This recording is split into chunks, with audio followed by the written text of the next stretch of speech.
This video will be a complimentary video to the 104 tutorial of Illustrator. And so to open a new file, you can click on File, New, and this window will pop up. You can change the name of the file, Project 2. Change the amount of artboards. The artboards are basically pages where you will be able to edit your work. You can change the width and the height. Make sure that you have the correct units because you can change the units here. You can change the orientation of your page. And then you can click OK. So right here I have two artboards.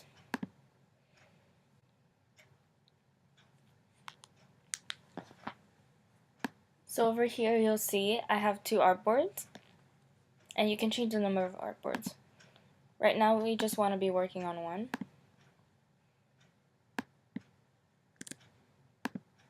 Most of the tools that you'll be using are located here on the left.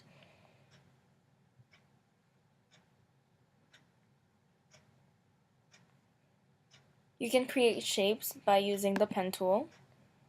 And with the pen tool, what it does, it creates anchor points.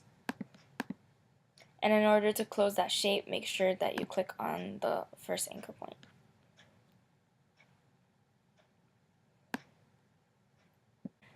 So now that we have a shape, we can fill it in or change the colors. In order to change the color of the outline of the shape you're using, you click on this one, so the stroke. Let's say it's pink, and you'll see that only the outline will be pink. If you want to change the color of the fill of that shape, you click on this one over here, which is the fill, and you can change the color. As you can see, the outline is pink and the fill is purple. Fill, make sure that you click on the fill and then select none, and that will empty out your fill. You can also hatch in the shapes, and for this you'll click on this little folder that is called Basic Graphic Lines, and here you'll be able to change the different hatch types. And if you go on Swatch Libraries menu, on Patterns, you can find various patterns such as nature patterns. So you can use the cheetah print, alligator print, whichever one is best for you. Now if you do decide to go to the line hatches, which are located in Patterns, Basic Graphics, Basic Graphic Lines, and you want to use this hatch, you click Object on the menu bar, Transform, and from there you can move, rotate, reflect, scale, or shear the object as well as its pattern. So if we click on rotate, you will have the option to transform the object or transform the pattern.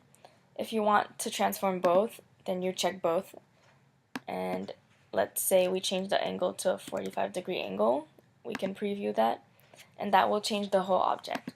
However, if you only want to change the pattern of the hatching, you deselect Transform Object, and from there you'll see that only the hatches will change direction.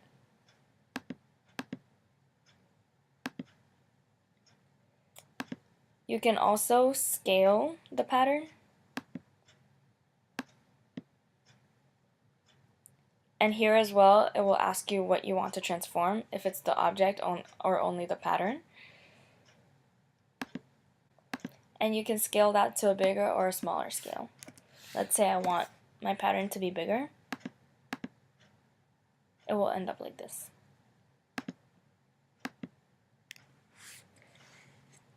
If I create another object and I want it to have the same line weight, the same colors, and the same hatching, I can click on that object, click on the eyedropper tool, which is this one right here, and then select the object I want to mimic.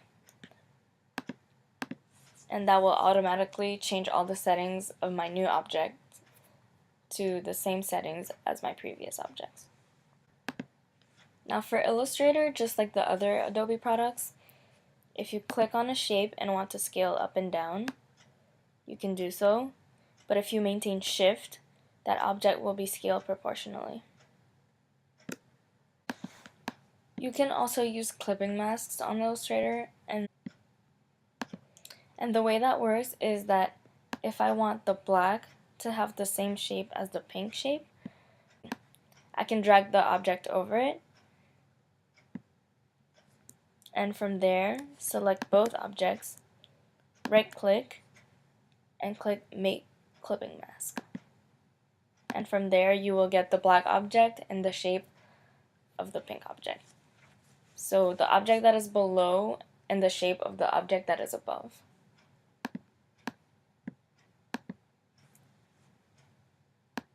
With importing images, Illustrator works in the same way as InDesign, where it works with links. And so the image that you import will be recognized by Illustrator with its location. So if you change the location of the image and try to open Illustrator, the image will not appear because it will no longer be linked, and you will have to relink it and find that image, and it will be associated with another location. For example, if I import this image into Illustrator,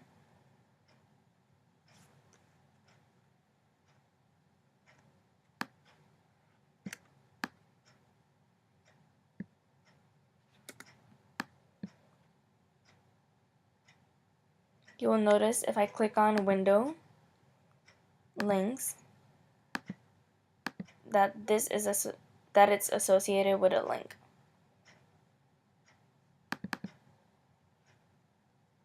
And if I click on it, it tells me where exactly that image is located.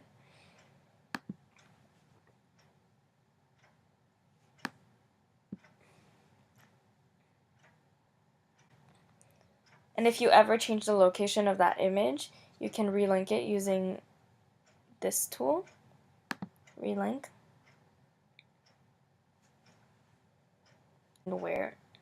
and from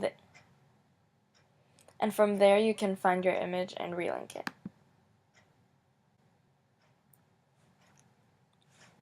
Just like Photoshop, Illustrator operates in layers, and for that you can click on this icon. You can move each element to a different layer. For example, if I want to move this element from layer 1 to layer 2, all I have to do is drag the little box onto layer 2. And we can also have sublayers, and for that you can just click here, add new sublayer, and if you want to add a layer, you can click here, new layer, or delete a layer. You can use, just like InDesign, you can use grids and guides, and for that you can click on Illustrator, Preference, Guides and Grids. You can change the size of the grid here, so if you want a grid line every 1 inch, every 2 inches, and how many subdivisions in each of those. Just like InDesign, for this you can drag it from the ruler and place your guidelines.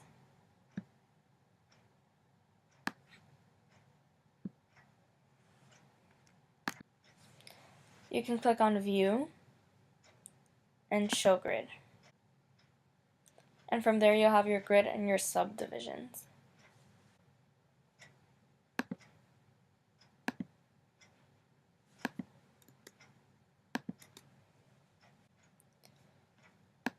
If you want to use a specific palette, you can click on Color Guides, and from there you have many palettes to choose from. So you can keep it consistent in your design. You can also edit the color guides by clicking on Edit Color.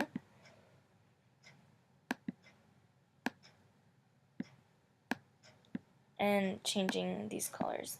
That creates a new palette for you to use and the different gradients of these colors.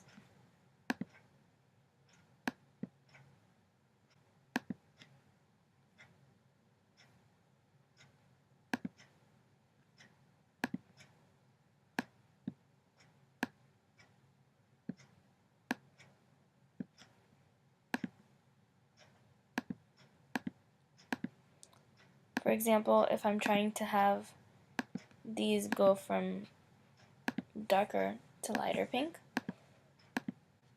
I could use my color guide.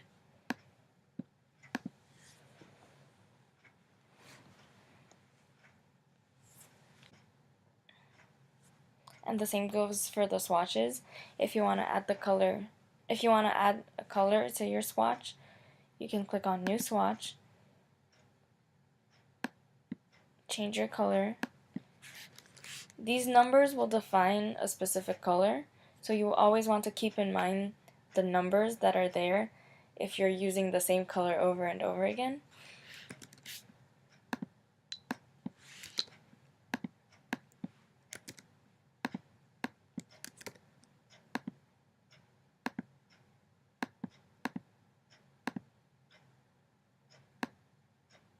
So say I create this color that I want to use, I can add it to my swatch and it will be right there whenever I need to use it. And the colors on your swatch are important, especially if you want to do a gradient. So let's say So to do a gradient, you can click on here. You can click on this icon, gradient.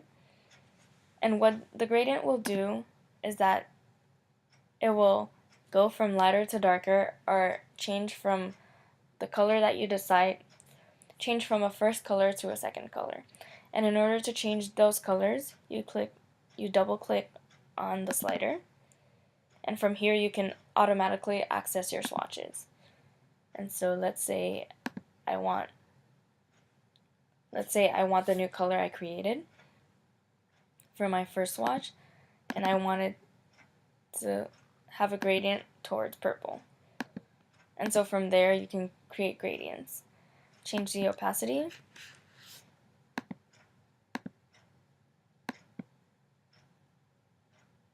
And you can add as many sliders as you want, which means as many colors as you want.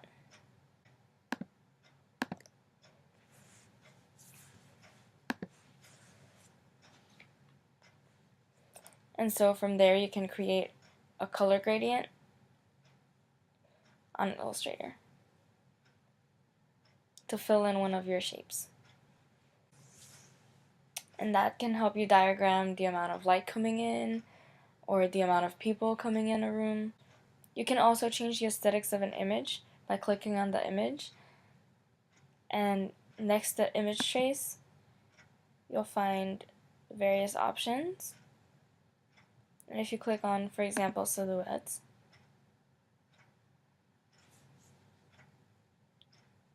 you will see that your image changed formats. And if you click on expand, and for right now this image is a single image, but if you click on expand, the elements of your image are separate, and you can click on the white arrow. If I double click on the image, that will bring me to an isolation mode, and from here I can move different pieces of the drawing by itself as its own entity. And you can double click to go back to normal mode. In order to export your document as a PDF, you can click on File, Save, or Save As, and from there you'll be able to save it as a PDF.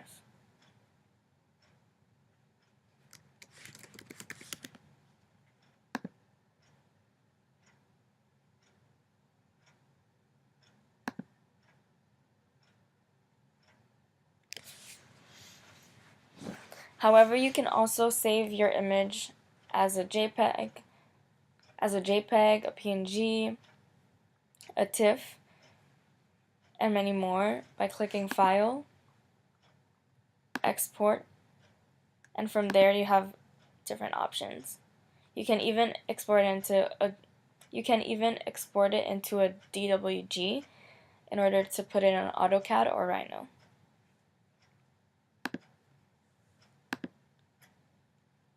You can change the quality.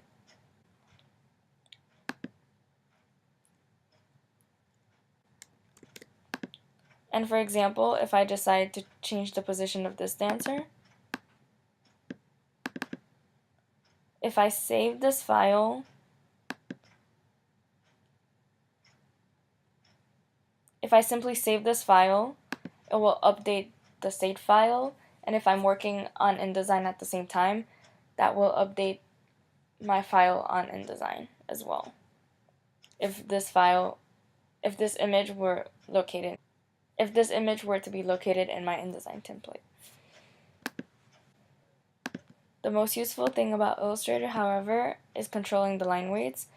When doing an architectural drawing, your biggest line weight should be 1 or 1.5, and your smallest line weight should be around 0.1. And you can change that line weight over here, and you'll see it will get thicker as the number goes up.